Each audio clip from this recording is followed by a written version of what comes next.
시간이 되었습니다. 우리 다 같이 찬송가 9장 펴시고 일어나셔서 4절 부르심으로 2월 둘째 주 주일 오전 예배를 하나님 앞에 드리겠습니다.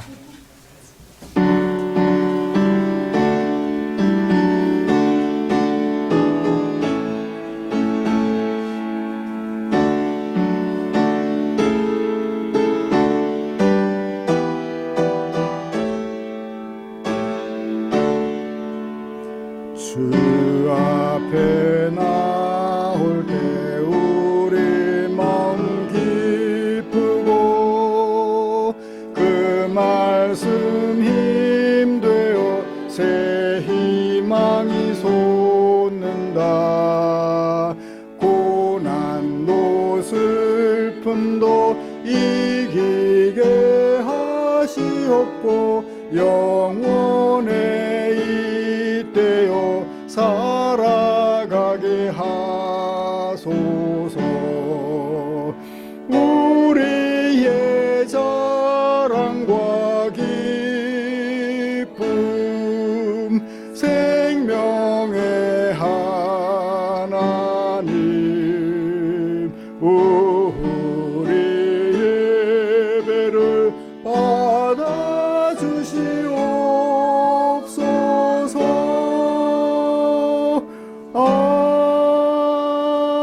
아멘. 여호와께 노래하라. 너희는 여호와를 찬양하라. 가난한 자의 생명을 행악자의 손에서 구원하셨음이니라. 아멘. 전능하사 천지를 만드신 하나님 아버지를 내가 믿사오며 그 외아들 우리 주 예수 그리스도를 믿사오니 이는 성령으로 잉태하사 동정녀 마리아에게 나시고 본디오 빌라도에게 고난을 받으사 십자가에 못 박혀 죽으시고 장사한 지 사흘 만에 죽은 자 가운데서 다시 살아나시며 하늘에 오르사 전능하신 하나님 우편에 앉아 계시다가 저리로서 산 자와 죽은 자를 심판하러 오시리라. 성령을 믿사오며 거룩한 공회와 성도가 서로 교통하는 것과 죄를 사하여 주시는 것과 몸이 다시 사는 것과 영원히 사는 것을 믿사옵나이다. 아멘. 찬송가 11장입니다.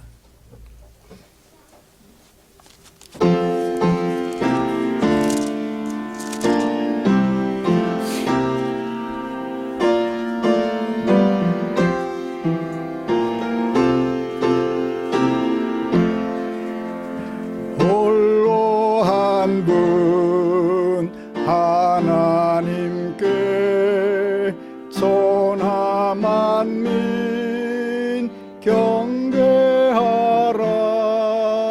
만국 왕을 다스리고 온 세상 만민 기르신다. 만국 왕을 다스리고 온 세상 만민 기르신다. 독생성자 예수님께 모든 죄인 회개하라. 세상 만민 구원하고 놀라운 은혜 베푸신다. 세상 만민 구원하고 놀라운 은혜 베푸신다. 보혜사 성령님께 모든 삶을 맡기어라. 말씀으로 도우시고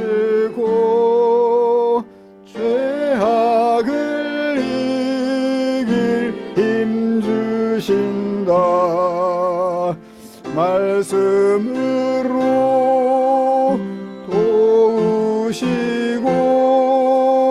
죄악을 이길 힘 주신다. 아멘.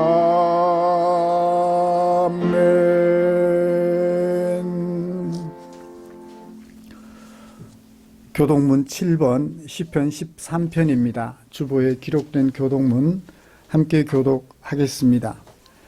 여호와여, 어느 때까지니까 나를 영원히 잊으시나이까?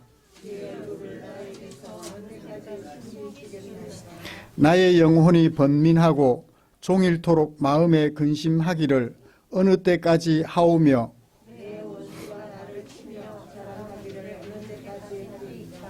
여호와 내 하나님이여, 나를 생각하사 응답하시고 나의 눈을 밝히소서.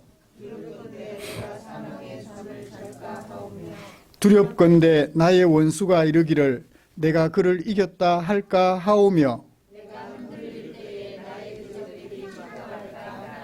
나는 오직 주의 사랑을 의지하였사오니 내가 여호와를 찬송하리니 이는 주께서 내게 은덕을 베푸심이로다. 아멘. 자리에 앉으셔서 찬송가 263장 함께 부르시겠습니다.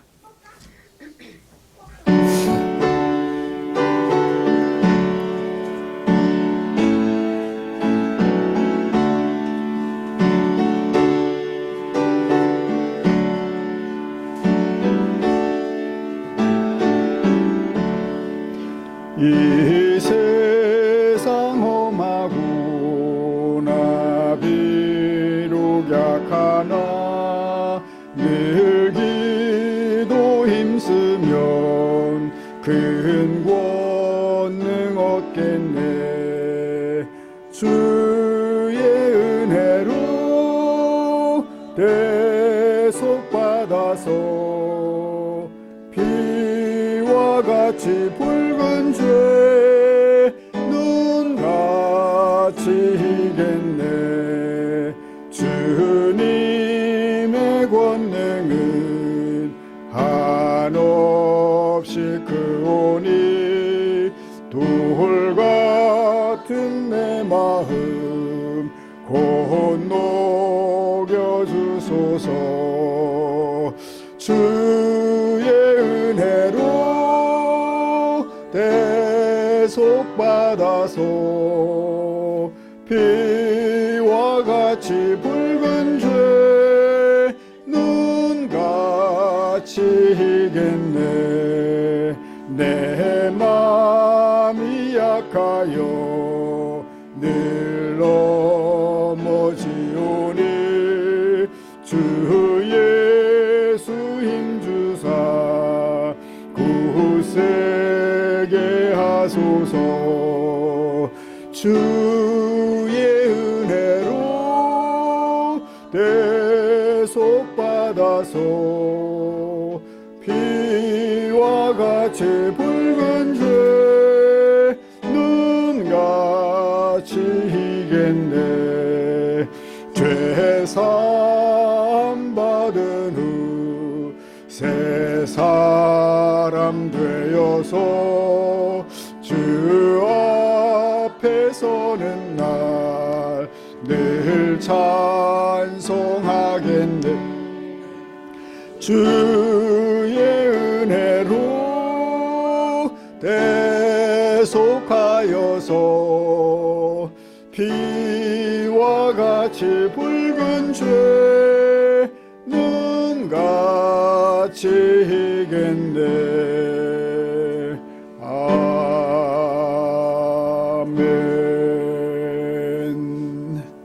이 시간에는 신상용 집사님 나오셔서 우리를 대표하여 기도해 주시겠습니다.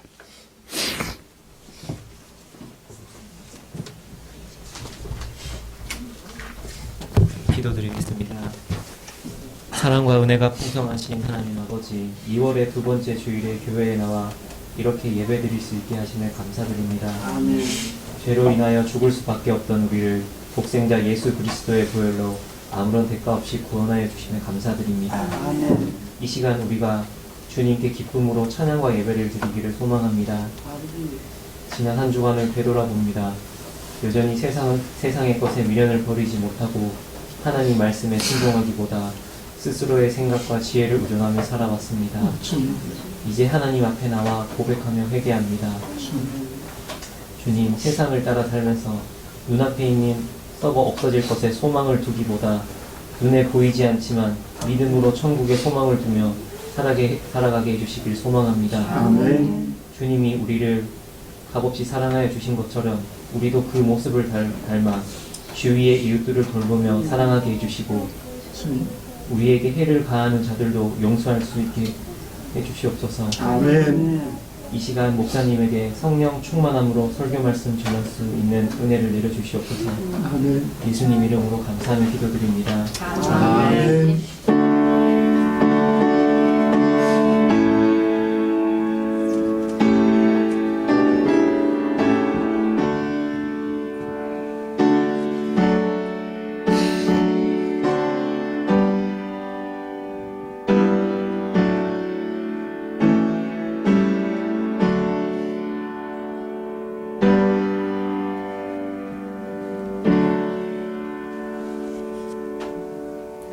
오늘 우리가 함께 묵상하고 싶은 말씀은 요한복음 1장 1절부터 5절까지입니다.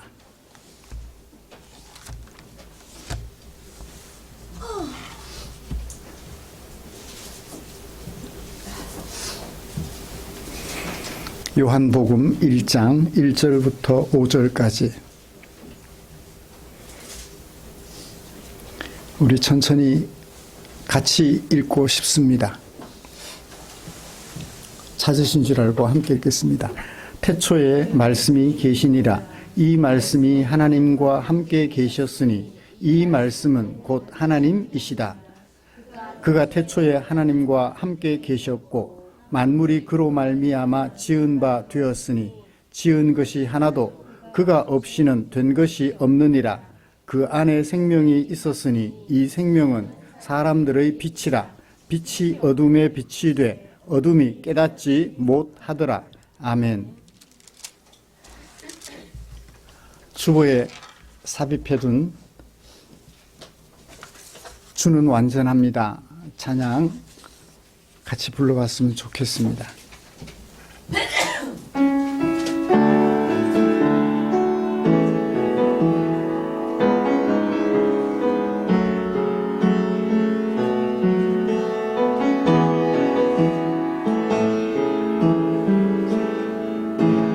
주여 우린 완약합니다. 우린 오늘을 힘겨워합니다. 주 뜻 이루며 살기에 갑니다. 우린 연약합니다. 주여 우린 연약합니다. 우린 오늘을 힘겨워합니다. 주 뜻 이루며 살기엔 부족합니다. 우린 연약합니다. 한없는 주님의 은혜 온 세상 위에 넘칩니다. 가릴 수 없는 의영과 온 땅 위에 충만합니다. 주님만이 길이오니 우린 그 길 따라갑니다. 그날에 우리를 이루신 주는 완전합니다.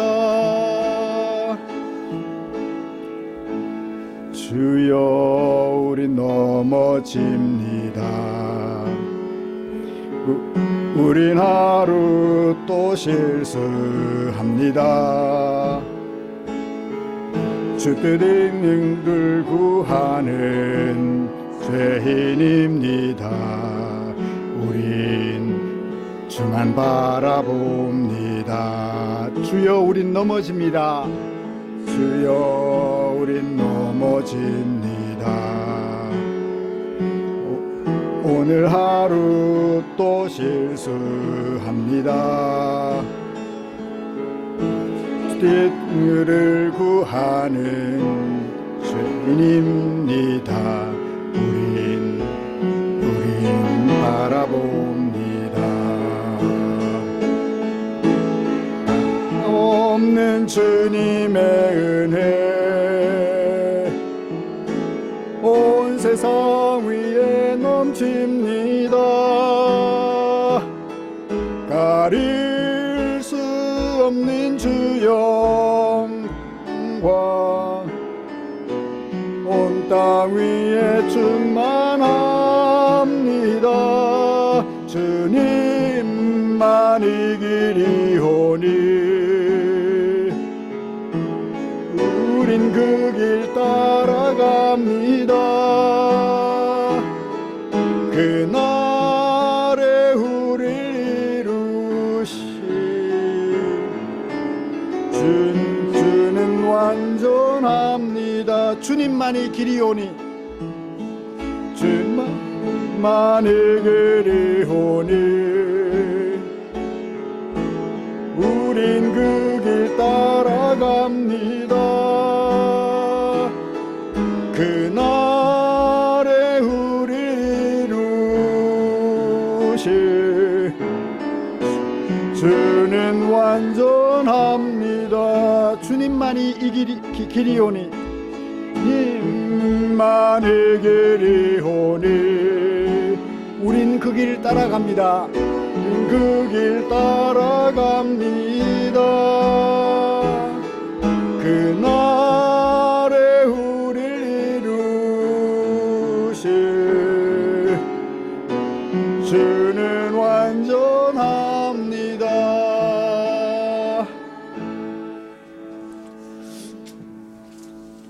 요즘 찬양 잘 모르는데 그저께 하고 어제 하고 이웃에 있는 후배 목사님 섬기는 교회에 가서 집회를 2시간 반 인도하면서 그 교회에서 부르던 찬양인데 너무 아름다워서 우리 교회에서도 한번 불러보고 싶어서 준비를 했습니다. 악보 가지고 가셔서 집에서 유튜브에서 찾아가지고 들으면서 같이 불러보시면 좋을 것 같습니다. 다음 주도 이 찬양 해도 되죠? 익숙해질 때까지 좀 더 불렀으면 좋겠습니다.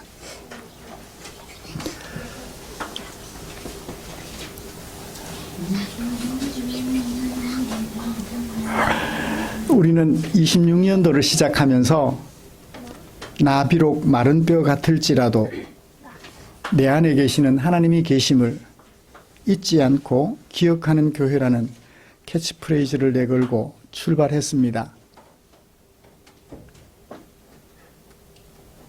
한 달이 늦었지만 우리 자신을 생각하면 죽은 자들처럼 아무런 희망이 없는 사람들 같습니다. 그러나 내 안에 하나님이 계신다면, 그래서 그 하나님이 계심을 기억하기만 한다면 하나님께서는 우리를 마른 뼈와 같이 희망 없는 상태로 결단코 그냥 내버려 두지 않으신다는 것을 알고 있습니다. 하나님께서는 희망 없는 우리에게 생기를 불어넣으셔서 제국을 이기는 군대가 되게 하신다고 말씀하셨습니다. 그래서 우리 구주 예수 그리스도와 함께 세상에서 하나님의 뜻을 펼치는 왕노릇을 하게 하신다고 말씀하셨습니다. 에스겔 선지자를 통하여 이것을 우리에게 들려주셨지요. 사랑하는 성도 여러분, 하나님께서 우리를 불러주시고 우리 안에 하나님이 계시니 부디 기죽어 살지 않으시기를 바랍니다. 마음의 상처를 안은 채 살아가지 않기를 기대합니다. 기가 죽어지면 다시 길을 펴시고 마음에 상처가 생기면 그 상처를 내 안에 계시는 하나님의 은혜로 치료해 가면서 그렇게 살아가시기를 축복합니다. 우리와 동행하시는 하나님께서 우리가 세상을 이기는 사람들이 되게 하실 것이라는 것을 마음속에 꼭 믿으시기를 축복합니다. 이처럼 내 안에 하나님이 계심을 믿고 하나님의 백성으로서 담대하게 세상을 경영해 가려는 우리를 위하여 하나님께서는 당신의 마음을 성경에 담아 주셨지요.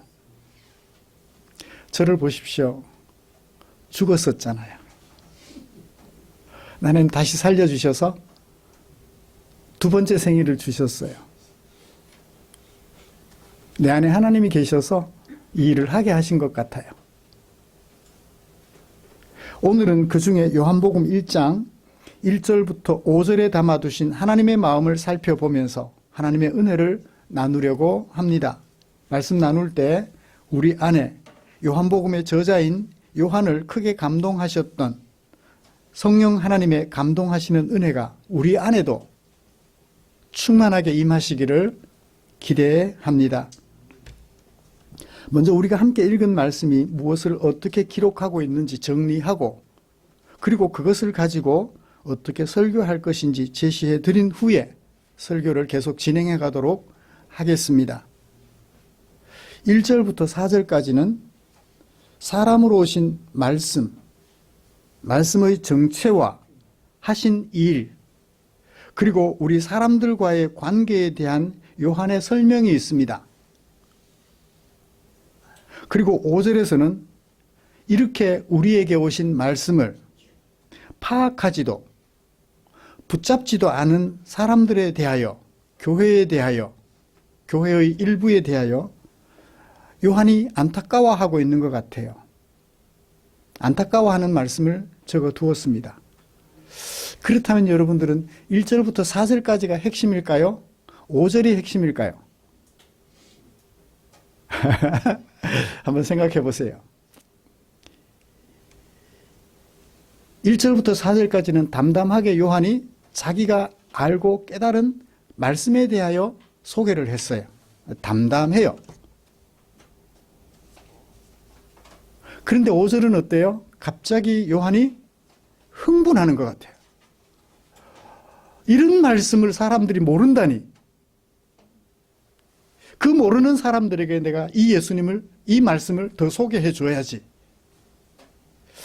어떤 게 중심이 되는 얘기 같아요? 6절부터 이제 진짜 소개합니다. 서서히. 그런 면에서 보면 5절이 중심이 될 것 같아요. 그래서 제가 1절부터 4절까지는 무엇을 말하기 위하여 시작하는 말씀. 5절에서 이런 말씀을 모른다니 안타까워하는 요한의 마음이 어쩌면 핵심이 될 것 같아서 중심 문단으로 정리를 해보았습니다. 이런 말씀에 근거하여서 먼저 요한이 소개하고 있는 말씀에 대하여 세 가지를 차례대로 살펴보고 싶어요. 1절과 2절은 말씀의 정체에 대한 이야기를 합니다. 말씀의 정체성, 도대체 말씀이 누구인가? 말씀이 누구인가? 그 다음에 3절에서는 말씀이 하신 일을 소개하고 있어요. 그 정체에 걸맞은 그의 활동들. 그 다음에 4절에서는 말씀이 대단하고 정체도 대단하고 하시는 일도 대단한데 우리하고 관계가 없으면 어때요? 그렇죠. 우리하고 관계 없으면 의미가 없어요. 그분이 누구예요? 우리와 관계가 있다는 거예요. 3절은 그 말씀과 우리들의 관계에 대하여 소개하고 있습니다. 그래서 먼저는 요한이 소개하고 있는 예수님의 정체성, 그 다음에 그의 하는 일, 그와 우리의 관계를 차례대로 설명하면서 요한이 소개하고 있는 예수님, 우리가 알고 있었던 예수님과 비교해 보면서 우리가 부족하였다면 요한이 소개한 예수님을 더 많이 알면 될 것이고, 우리가 알고 있는 것이 요한과 비슷했다면 어때요? 감사하면 되겠죠. 첫 번째로 살펴볼 것은 그것이고, 그리고 이어서 이런 말씀을 사람들이 파악하지도 않고 파악하려고 해보지도 않고 붙잡지도 않는 사람들을 안타까워하는 거예요. 그런 요한의 심정을 우리 함께 살펴보면서 오늘 설교를 진행해 가려고 합니다. 먼저 요한이 말씀에 대하여 가지고 있는 지식을 우리 함께 살펴보면서 우리가 말씀에 대하여 가지고 있는 지식과 비교해 보면서 하나님의 은혜를 공유하도록 하겠습니다. 요한은 1절에서 2절에서 말씀의 정체성에 대하여 무엇이라고 말씀하고 있나요? 1절 처음에 보면 태초에 말씀이 계셨다. 이 말씀이 하나님과 함께 계셨다. 태초에 말씀이 계셨는데 이 말씀은 하나님과 함께 계셨다. 하나님과 함께 계셨던, 언제부터? 태초부터 계셨던 말씀. 2절을 볼까요? 그가 태초에 하나님과 함께 계셨다. 1절에 두 문장으로 얘기했던 것을 3절에서는 한 문장으로 줄여놨어요. 그래서 1절과 3절은 같은 얘기예요. 태초부터 하나님과 함께 계셨던 말씀. 제목처럼 붙이면, 제목처럼 정리하면 그렇게 정리가 돼요. 이걸 문장으로 만들면 말씀은 태초부터 하나님과 함께 계셨던 분이다. 예수님의 정체성이에요. 말씀은 태초부터 하나님과 함께 계셨던 분이다. 이 함께 계셨던 분이라는 말에서 우리가 미루어 짐작할 것이 있습니다. 뭐죠? 대등하거나 또는 조금 부족해도 처음부터 함께 계셨으니까 대단한 분이다라는 정도로 짐작해 볼 수 있어요. 그리고 가운데 1절 마지막에 이 말씀은 누구다? 곧 하나님이시다. 태초부터 계셨는데 하나님보다는 좀 못하겠지. 하나님이 진짜 신이시니까. 하나님보다는 좀 못하겠지 했는데 그 말씀은 하나님과 동등한 분이시다라고 소개하고 있어요. 그 말씀이 하나님이시다. 하나님과 함께 계셨다는 말에서 말씀과 하나님은 분명히 달라요. 그죠? 하나님과 함께 계셨다. 말씀이. 분명히 말씀과 하나님은 구분됩니다. 그래서 약간의 뭔가 차이가 있지 않을까. 그래도 하나님이 계시니까 말씀은 좀 떨어지겠지, 좀 부족하겠지라고 생각할 수 있는데 가운데에서 펀치를 한 방 날려요. 그 말씀은 하나님보다 못하신 분이 아니고 하나님이시다. 하나님과 분명히 구분되는데 그 말씀도 하나님이시다. 그래서 1절부터 2절까지 말씀에서는 삼위일체의 근거가 되는 구절이에요. 하나님은 삼 위로 계시는데, 세 위로 계시는데 다른 것이 하나도 없다. 분명히 구분은 되는데 다른 것이나 차별되는 것이 하나도 없다. 적어도 오늘 1, 2절에서 예수님은 누구와 하나이세요? 하나님과 같아요. 분명히 구분은 되는데 하나님이시니까. 말씀이 하나님이시니까. 구분은 되는데 차이는 전혀 없다. 동등한 하나님이시다라는 것을 짐작해 볼 수 있겠습니다. 그런데 요한은 예수님을 소개하면서 뭐라고 말했어요? 말씀이라고 얘기를 했어요. 제가 이 1절, 2절, 3절에 1, 2절에서 예수님의 정체를 소개하는 사도 요한의 이 설명을 듣고 너무너무 마음속에 감동이 되었어요. 말씀으로 얘기했다는 것에 대해서. 예수님이 말씀이었다는 것에 대해서. 여러분, 예수님이 어떤 사람의 모양을, 하나님이신데 사람이었다고 생각해 보세요. 인종이 뭘까요? 남자일까요? 여자일까요? 키가 작을까요? 클까요? 공부는 어디까지 해야 될까요? 만약에 하나님이신 예수님이 말씀으로 소개되지 않고 사람으로 소개되었다면 우리가 예수님을 구별하는데 너무 힘이 들 것 같아요. 예수님이 이 땅에 오셨는데 사람이셨다면 흑인일까 백인일까 황인종일까 남자일까 여자일까 예수님 구분하는데 너무 힘이 들어요. 그렇죠? 주진아 집사님처럼 생겼을까? 권영목 집사님처럼 생겼을까? 어떻게 알아보죠? 우리가? 알아보기가 너무 힘이 들 것 같아요. 그런데 소개하셔서 우리가 쉽게 알아볼 수 있어요.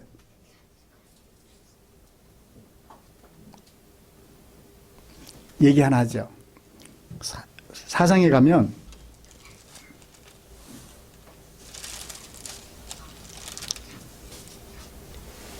죄송합니다. 3장에 가면 니고데모라는 사람이 등장해요. 1절. 그는 어디 사람이에요? 어디에 소속된 사람이에요?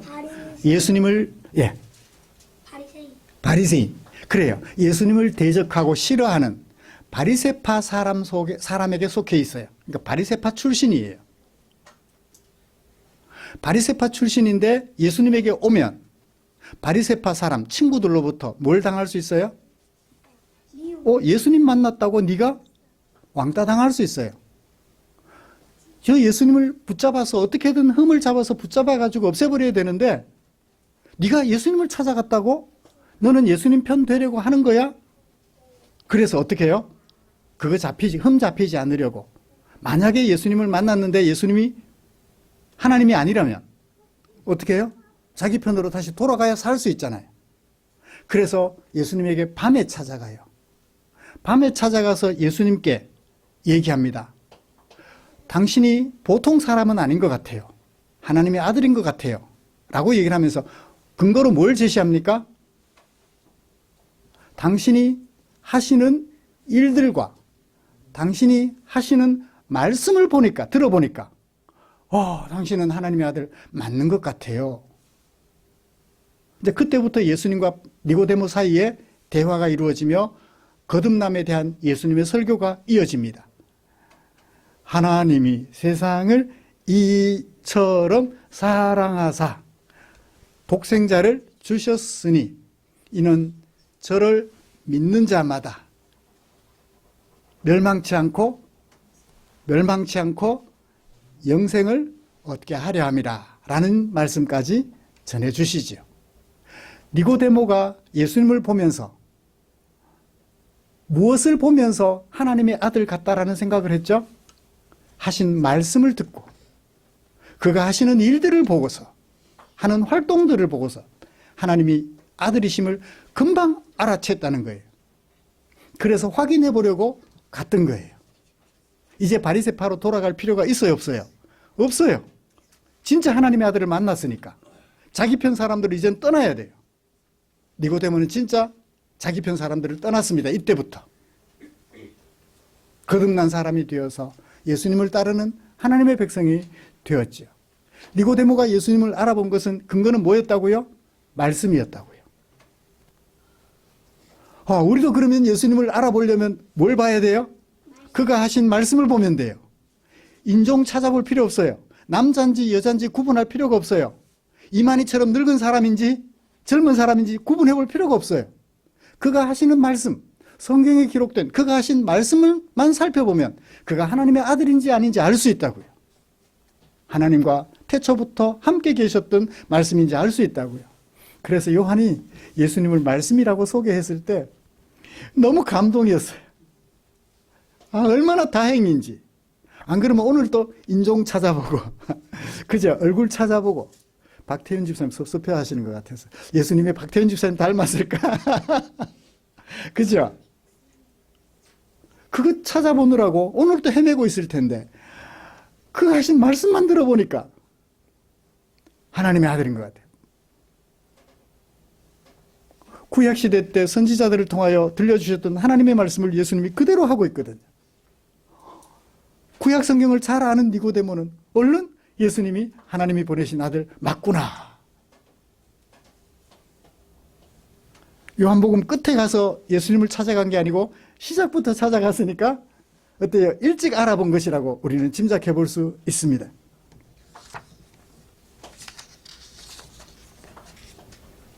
말씀이신 예수님이 하신 일을 보죠. 3절에 만물이 그 때문에 또는 그를 통하여 또는 그로 말미암아 지어졌다. 지어졌다 그러면 수동태예요? 능동태예요? 지어졌다. 내가 지은 게 아니고 지어졌다. 수동태인 것 같아요. 만물이 그로 말미암아 지어졌다. 그러니까 만물을 주어로 하면 분명히 지어졌으니까 수동태가 되어야 돼요. 그러면 그가 만물을 하면 이 지었다는 뭐가 되어야 돼요? 능동태가 돼요. 문장을 바꾸면 그가 만물을 지으셨다라고 번역해야 되겠죠. 네, 지은 바 되었다가 수동태도 아니고 능동태도 아니고 헬라어에는 중간태라는 게 있어요. 능동태로 번역해도 되고 수동태로 번역해도 된다. 그래서 중간태로 되어 있어요. 그래서 우리 개역개정은 아예 수동태로 번역했어요. 이 세상에 있는 모든 만물들이 그로 말미암아 지어졌다. 그리고 한 번 더 똑같이 충격적인 메시지를 던집니다. 우리 개역개정은 지은 것이 하나도라고 됐는데 지은 것은 빼놓고 어느 것 하나도 뭐 중에 만물들 중에 어느 것 하나도 그가 없이는 된 것이 없다. 원문은 그 뒤에 마지막 한 문장이 있어요.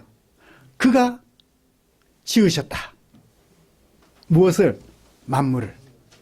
그런데 우리 개역개정은 지은 것이란 그가 지었다라는 마지막 문장을 그냥 앞에다가 지은 것이 하나도라고 해서 이 감각을 조금 죽여놨어요. 만물들 중에 어느 것 하나도 그가 없이는 된 것이 없는데 그가 만물들을 다 지었다. 마지막에 한방 펀치를 날리는 거죠. 그러니까 예수님은, 말씀이신 예수님은 어떤 분이다? 천지 만물들을 창조하신 분이다. 우리는 천지 만물을 창조하신 분이 누구로 알고 있어요?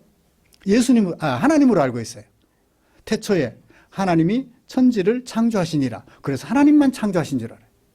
근데 오늘 요한은 예수님이 하나님과 함께 계셔서 천지 만물을 창조하실 때 예수님도 동참하셨다. 하나님이 지으셨지만 예수님도 함께 지었기 때문에 예수님 없이 지어진 것은 하나도 없다. 그가 지었다. 라고 마지막 문장에서 한 번 더 강조를 했던 것입니다. 와우. 우리 예수님은 이런 분이세요. 말씀이어서 자세히 들어보면 구분하기 쉽고 그가 가지고 계시는 능력은 하나님이세요. 전능의 하나님이셨던 것입니다. 우리 예수님은 이런 분이세요. 요한이 소개하는 예수님. 그런데 전능하시고 알아보기 쉽게 말씀이신데 하나님이 예수님이 말씀이신데 그분이 그냥 저기 이웃집 아저씨면 어떻게 돼요? 나하고 무관해요.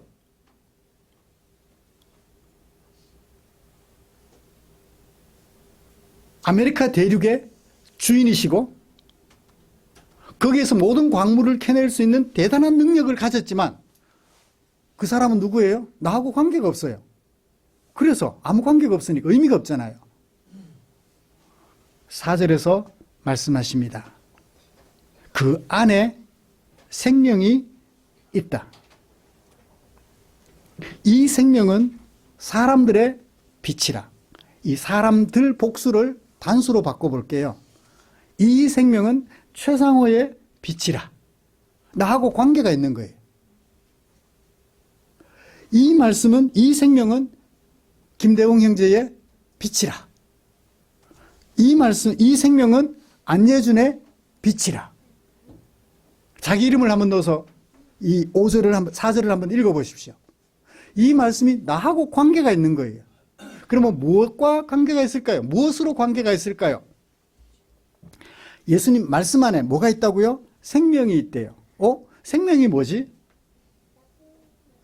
숨 쉬고 먹고 마시고 하는 이 생물학적 생명을 말할까요? 먹고 싸고 잠자고 일어나고 일하고 하는 이 생명을 말할까요? 여기 생명은 어떤 의미가 있는지 우리 손자들과 함께, 요즘 제가 딸 집에 있어서 손자들과 함께 저녁마다 묵상을 하는데 이 생명이 뭘까? 제가 설명을 해줘야 될 것 같아서, 아이들한테서 답을 듣기보다는 제가 설명을 해줘야 될 상황인 것 같아서 중2병에 대해서 얘기를 했어요.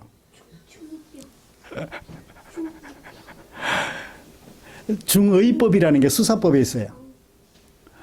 문자적으로는 이런 뜻인데 그 속에 한 가지 뜻이 더 담겨져 있는 거예요. 그래서 두 가지, 세 가지 뜻을 담고 있는 것을 수사법으로는 중의법이라고 그래요. 이 생명이라는 것에 단순히 생물학적 생명을 뛰어넘는 또 다른 의미가 있다는 거예요. 그게 뭘까요? 성경에서 용례를 찾아야죠, 뭐. 제가 막 얘기하면 안 되잖아요. 에베소 4장 18절에서 바울이 이런 얘기를 합니다. 요한복음 보면서 왜 바울 얘기를 해요? 바울이나 요한이나 똑같이 예수님의 사도시기 때문에 사용하는 용어가 조금 차이가 있을 뿐 의미하는 건 비슷할 것 같아서 이 생명, 조에라고 하는 이 단어가 바울은 어떻게 사용했는지를 제가 찾아봤어요. 찾아봤더니 이렇게 말합니다. 에베소 4장 18절. 그들의 총명이 어두워지고, 사람들의 총명이 어두워지고 그 사람들 가운데 있는 무지함과 그들의 마음이 굳어짐으로 말미암아, 사람들의 마음이 굳어짐으로 말미암아, 몇 가지 얘기했어요? 총명이 어두워지고 무지함과 마음이 굳어짐으로 말미암아 하나님의 생명에서 떠나 있도다. 그러니까 하나님의 생명에서 떠나 있다. 하나님과 분리되어 있다. 그게 뭐예요? 생명이 없는 거예요. 그러면 생명은 뭐죠? 하나님과 함께 있는 거죠. 생명이 없다는 얘기는 어떤 의미? 하나님과 분리되어 있다. 생명이 있다는 얘기는 하나님과 연합되어 있다. 그러니까 생명이라는, 조회라는 이 단어는, 생명이라는 단어는 하나님과 연합되어 있다. 박태현 집사님, 경빈이는 아빠와 연합되어 있죠. 그래요. 연합되어 있으니까 그걸 가리켜 뭐라고 한다고요? 생명이라고 한다고요. 제 딸 수현이가 집사님하고 연결된 건 아니죠. 연합되어 있진 않아요. 연합되어 있진 않아요. 생명에서 떠나 있는 거예요. 이걸 우리 사람들과의 관계를 하나님께 적용하면, 하나님과 함께 있으면 생명이 있고 하나님과 함께 없으면 생명이 없는 거예요.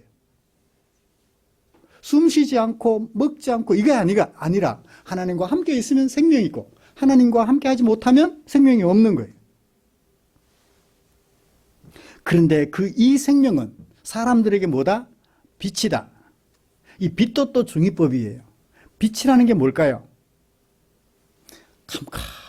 캄캄한, 이것도 마찬가지 중의법. 첫 번째 뜻, 문자적 뜻은 뭐예요? 우리 예배당 어둡잖아요. 뭐가? 전등이 있어서 우리를 밝게 비춰줘요. 이게 빛이에요.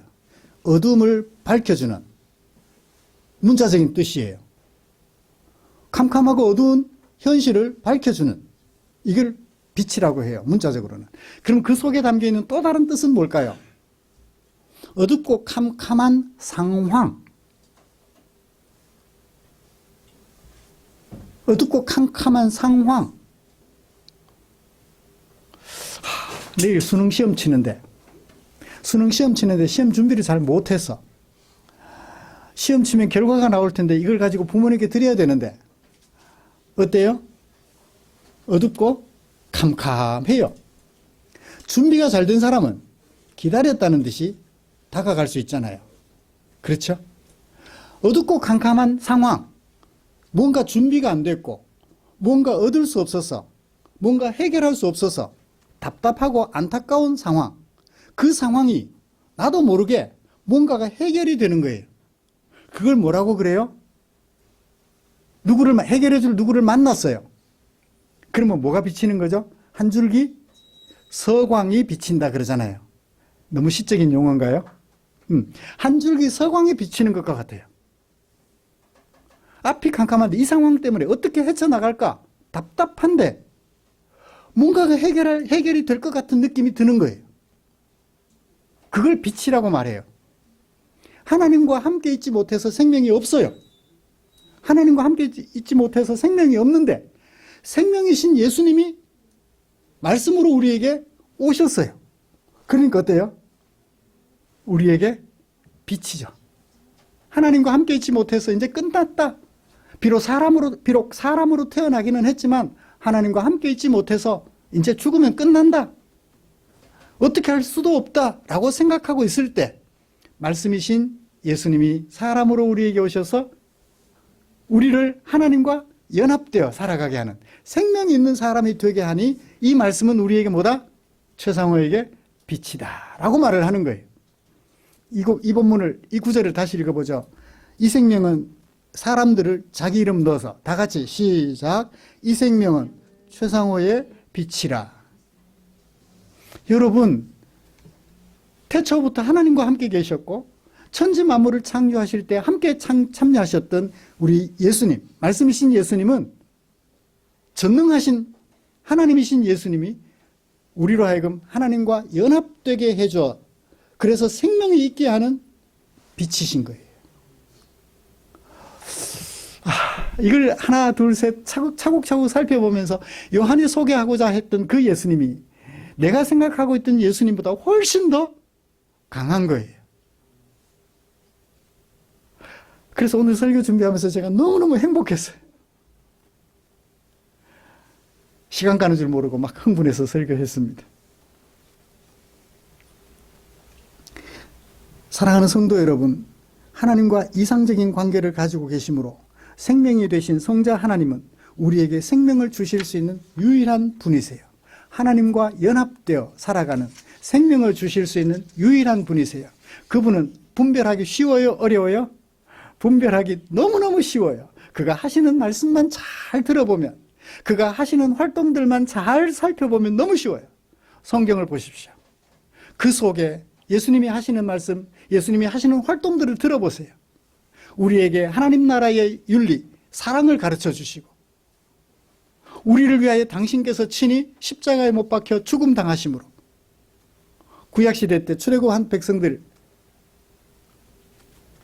하나님께 범죄했을 때 하나님이 독사에 물려 백성들이 죽음에 이르게 하셨죠. 그때 막대기에 노수로 만든 뱀을 높이 들게 하시고 그 뱀을 쳐다보는 사람은 살게 하겠다 하셨죠. 다 살았어요.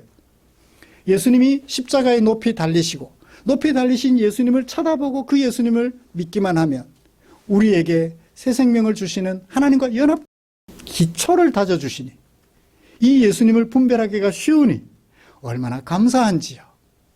요한이 소개한 예수님, 여러분들이 알고 있었던 예수님과 같아요? 같아요? 고개를 끄덕여 주세요. 입이 무거우시면 고개라도 끄덕여 주세요. 고맙습니다. 고맙습니다.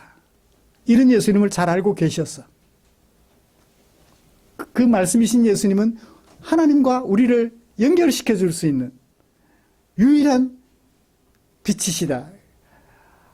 이 예수님 알고 나니까 얼마나 감사한지요. 이제 마지막으로 요한의 안타까워하는 마음 5절을 가지고 살펴보면서 마무리하도록 하겠습니다. 빛이 그렇죠? 사람들에게 생명을 안겨다 줄 수 있는 유일한 존재. 빛은 사람이에요. 그죠? 여기 5절의 빛은 사람이에요. 빛이 사람들에게 비치는 것처럼 말씀이신 예수님이 사람들에게 어둠, 세상, 죄악 가운데 살아가는 사람들에게 오셨어요. 그러나 사람들이 하나님과 연합되어 있지 못하여 생명 없는 사람들이 뭘 깨닫지 못해요? 그를 깨닫지 못해요. 깨닫지 못한다는 얘기는 그냥 인식하지 못한다는 뜻도 있겠지만 원어를 보면 파악하다, 깨닫다라는 말은 파악하다 또는 붙잡다라는 뜻까지 있어요. 파악하여 붙잡지 못하는 거예요. 그냥 깨닫지 못하는 정도가 아니라 깨닫지 못하니까 당연히 붙잡지 못하겠죠. 깨달으면 붙잡을 수 있을 텐데 그 뜻까지 다 가지고 있어요. 어둠이 예수님을 알아보지 못하고 예수님을 영접하지조차 않더라라는 얘기예요. 이 표현에는 어떤 마음이 담겨 있을까요?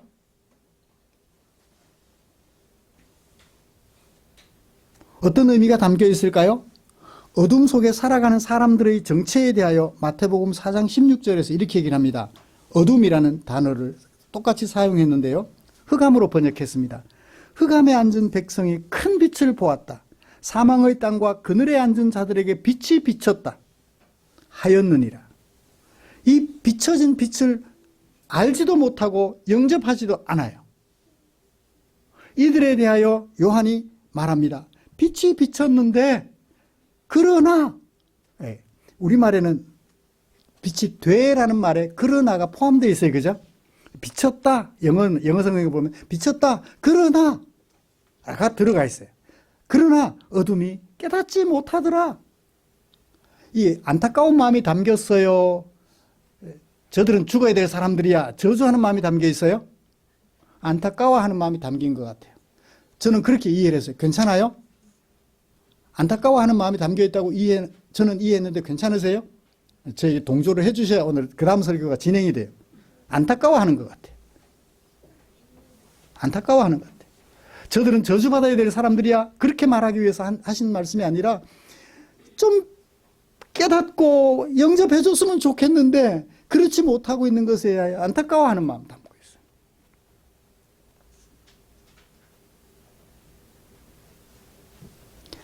이 얘기 하나만 하고 마칠게요. 하나님께서 아수르라는 나라의 아수르 제국의 수도 니느웨 성 사람들을 너무너무 사랑하셨어요. 그들이 죄인이지만 유다 백성들을 괴롭게 하고 이스라엘 백성들을 괴롭게 하는, 그래서 하나님의 징벌을 받았으면 하고 유대인들은 생각하는 그런 나쁜 나라인데 하나님이 그들을 사랑하셨어요. 그들에게 선지자를 보내서 회개하도록 도와줬으면 좋겠다는 생각을 하셨어요. 그래서 누구를 부르셨어요? 요나를 부르셨어요. 요나야, 내가 아수르 제국의 니느웨 성에 사는 사람들을 사랑하는데 저들도 나를 알았으면 좋겠어. 네가 가서 회개를 선포하고 그들이 하나님께로 돌아오도록 도와주면 어떻겠니? 요나가 어떻게 했어요? 예, 알겠습니다 하고 니느웨 성으로 달려갔나요? 아니에요. 가만히 생각해 보니까 얼마 전에 자기 이웃을 포로로 붙잡아가고 얼마 전에 이스라엘을 침략해가지고 괴롭히고 이스라엘로 하여금 조공을 바치게 하고 왕도 막 바꿔버리고, 하나님, 쟤들을 하나님이 사랑하신다고요? 우리한테 철천지 원수 같은데 쟤들을 사랑하신다고요? 저들에게 나를 가라고요? 내가 가라고요? 에이, 난 못 가요. 그래서 어디로 가요? 반대편. 동쪽에 아수르 제국의 니느웨 성이 있었어요. 이스라엘을 기준으로. 서쪽 다시스로 가요. 그리로 도망가는 거죠. 배를 타고 가는 거예요. 어떻게 됐어요? 배가 바닷속에 파손이 됐어요. 고래가, 큰 물고기가 요나를 삼켰어요. 여기까지만 얘기를 할게요. 요나는 자신들을 괴롭혔던 사람들에게 복음 전해지는 걸 좋아했어요? 안 좋아했어요? 안 좋아했어요. 하나님께서 자신을 보내실 때 도망갔어요. 자, 이걸 요한에게 비교해보자. 요한은 이 빛으로 말씀이 오셨는데 빛으로 오신 말씀을 사람들이 영접하지 않을 때 쟤들은 저주받을 사람들이야. 그래, 너희들은 그냥 버려진 채로 있어. 그런 마음 안 가지죠. 요나처럼. 오히려 그들이 예수를 믿었으면, 깨닫고 믿었으면 좋겠다는 생각에 뭘 썼어요? 요한복음을 쓴 거예요. 너희들이 이런 예수님을, 내가 깨달아 알게 된 이런 예수님을 너희들도 알고 믿었으면 좋겠어. 내가 얻은 생명을 너희들도 얻었으면 좋겠어. 내가 하나님과 연합된 것처럼 너희들도 하나님과 연합되었으면 좋겠어. 요한의 마음속에는 이런 뜨거운 마음이 있었던 거예요. 사람들을 향한 뜨거운 사랑의 마음이 있었던 것이죠. 말씀을 마치겠습니다. 사랑하는 성도 여러분, 우리 앞에 주어진 이 말씀을 마음속에 새겨보십시오. 내가 이 말씀을 알고 내 안에 하나님과 연합되는 생명이 주어지는 은혜를 입었다면 이 생명을 가지지 못한 이웃들에 대하여 우리는 어떤 마음을 가지고 있는지 한번 점검해 보았으면 좋겠습니다. 혹시 무관심하지는 않나요? 그들에게 생명이 있든지 없든지 무관심하지는 않나요? 하나님은 오늘도 요나를 보내려고 하셨던 것처럼 우리의 철천지 원수라 할지라도 그들에게 이 하나님과 연합하는 생명이 그들에게도 있기를 원하여 우리를 보내고 계세요. 무엇을 들고 갈 게 없어서 걱정이신가요? 빈손으로 가면 사람들이 싫어하니까. 빈손으로라도, 아니 기도라도 해줬으면 좋겠어요. 내 앞집에 사는, 아파트 앞집에 사는 사람이 예수님을 믿지 않는 것 같은데 저 앞집의 사람이 내가 아는 이 예수님을 믿어서 하나님과 연합되는 생명을 얻도록 주님 도와주세요. 기도라도 했으면 좋겠어요. 기도하겠습니다. 이 시간 우리 함께 기도할까요? 요한이 알고 있었던 예수님 나도 알고 있는데 우리 앞집의 사람, 옆집의 사람, 뒷집의 사람 이 예수님을 깨닫고 영접하여 하나님과 연합되는 생명을 얻도록 도와주십시오. 우리 간절한 마음으로 기도했으면 좋겠습니다. 기도하겠습니다. 하나님 아버지, 우리에게 쉽게 말씀으로 오셔서 하나님의 아들이심을 구분할 수 있게 하셨고 그 말씀을 통하여 예수님을 깨닫고 영접함으로 하나님과 연합되는 생명을 얻게 되었습니다. 나는 얻게 되었는데 그래서 감사한데 이것을 알지 못하는 앞집, 옆집, 뒷집 안타깝습니다. 그들도 말씀으로 오신 예수님을 잘 구별하여 예수님이 들려주신 말씀을 보고 하나님의 아들이심을 알아 예수님을 깨닫고 구주로 영접하여 하나님과 연합되는 생명 얻도록 주님 도와주시옵소서. 내가 숫기가 없어서 사람들에게 찾아가 말하기가 어려울 때도 있을 것입니다. 그렇지만 나의 삶을 통하여 그들에게 하나님의 아들 예수님을 보여줄 수 있게 하시고 예수님을 구주로 영접할 수 있도록 도와주는 말이 아니면 삶이라도 그렇게 살아가는 우리가 되도록 축복해 주시옵소서. 예수님의 이름으로 기도드립니다. 아멘.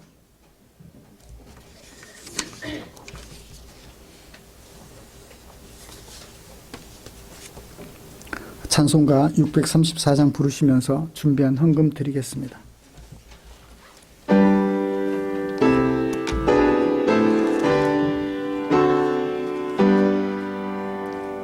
모든 것이 주께로부터 왔으니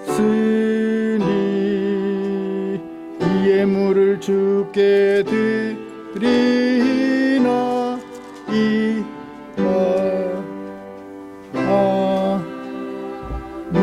아멘.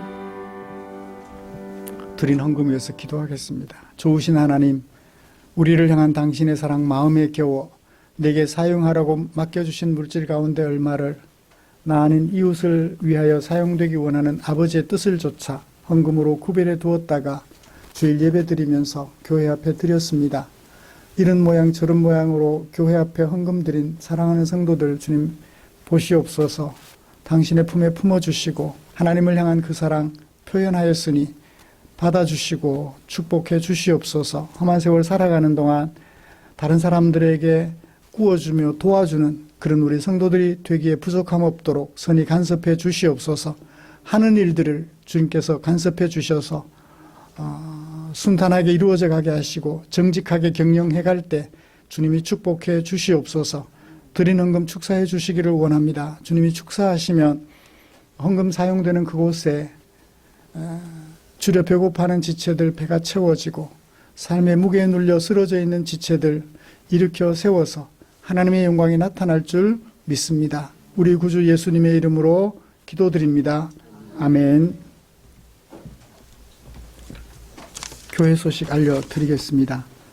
다음 주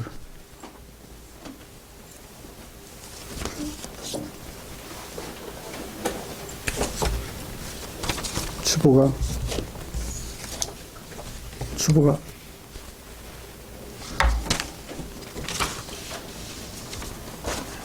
2월 8일 주보.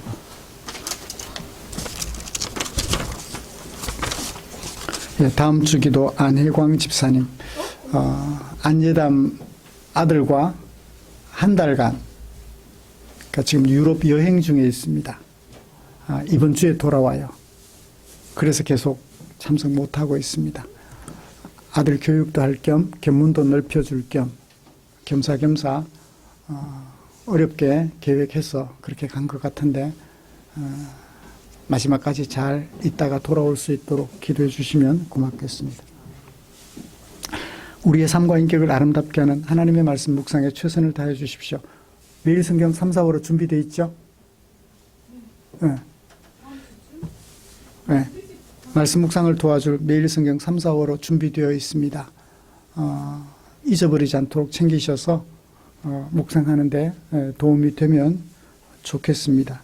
주일 오후 예배는 다음 주까지 당분간 좀 쉬도록 하겠습니다. 제가 많이 회복되기는 했는데 완전한 게 아니라서 조금만 더 오후 예배는 쉬도록 하겠습니다. 사실은 어제 그저께 금요일하고 토요일 제 후배 목사님 섬기시는 문덕에 있는 동문교회 가서 금요일 날 2시간 조금 더, 토요일 날은 2시간 반 정도 말씀 전하고 왔어요. 앉았다가 섰다가 하면서 했는데 뭐 괜찮았어요. 괜찮았는데 뭐 지금까지 문제 없고, 제가 사고 나기 전 약속했던 것이라 그동안 제가 와서 집회할 수 있도록 성도들이 얼마나 기도를 많이 하셨는지 제 형편을 다 알고 계시더라고요. 그래서 불가능할 것 같다, 다른 준비를 해야 되나 하고 했는데 제가 와서 강의를 하니까 또 다들 놀라가지고 너무너무 행복해 했어요. 좋은 시간 가질 수 있었습니다. 건강이 많이 회복되긴 했지만 오후 예배 그렇게 하도록 하겠습니다. 다음 주일은 설 명절이죠. 아마 먼 거리 친지들을 찾아서 이동하는 분들이 계실 텐데 조심하셔서 안전하게 그리고 행복하게 명절을 보냈으면 좋겠습니다. 행복은 저절로 오는 건 아닌 것 같아요. 내가 조금 더 수고하고 조금 더 희생해서 행복이 없는 가정을 행복한 가정으로 만들어가는 주체가 되었으면 좋겠어요. 조금 더 힘들고 수고스럽지만 조금만 더 수고해 주세요. 조금만 더 수고해 주세요. 그러면 여러분들의 가정이 행복하게 될 것 같아요. 곁에 계시는 분들과 인사했으면 좋겠습니다. 주하나, 잘 있었어? 반가워? 잘 큰다. 저 웃는 것 봐라. 얼마나 아름다운지. 저 웃는 모습이 얼마나 아름다운지. 씩 웃는데 너무 멋있어. 동생도 잘 있어? 잘 있어.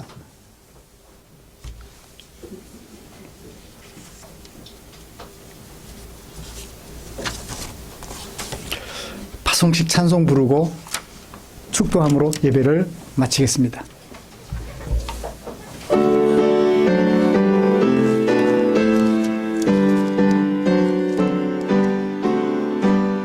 오늘 주신 말씀에 새 힘 얻어서 세상으로 나가서 살아갈 때에 나 혼자 힘으로 늘 부족하오니 주여 나를 도우사 승리하게 하소서.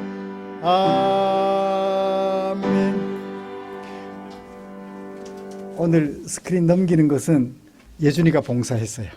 하고 싶다고 기도하겠습니다. 우리 구주 예수 그리스도의 은혜와 하나님 아버지의 지극하신 사랑하심과 성령 하나님의 인도하시고 위로 충만, 교통, 격려해 주시는 은혜가 이제 말씀으로 오셔서 우리 예수님을 쉽게 분별하고 잘 깨달아 쉽게 영접할 수 있도록 다가와 주신 예수님의 은혜를 기억하되 나 혼자 그 은혜를 간직하는 것이 아니라 앞집, 옆집, 뒷집, 이웃들이 이 은혜를 알아 하나님과 연합되는 생명을 얻도록 도와주기 위하여 기도하고 애쓰기로 다짐하며 예배를 마치고 돌아가는 모든 지체들 위해 지금부터 영원토록 함께 계시기를 축원하옵나이다. 아멘.